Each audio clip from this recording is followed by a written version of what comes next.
மனசாட்சி அது நீதி தேவனில் அரசாட்சி அத்தனை உண்மைக்கும் அவன் சாட்சி அத்தனை உண்மைக்கும் அவன் சாட்சி மக்கள் அரங்கத்தில் வராது அவன் சாட்சி அரங்கத்தில் வராது அவன் சாட்சி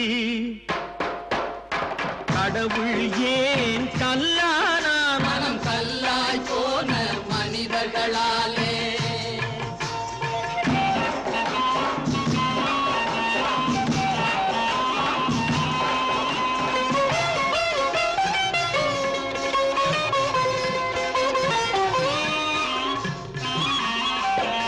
சதிச்செயல் செய்தவன் புத்திசாலி அதை சகித்துக் கொண்டிருந்தவன் குற்றவாளி சதிச்செயல் செய்தவன் புத்திசாலி அதை சகித்துக் கொண்டிருந்தவன் குற்றவாளி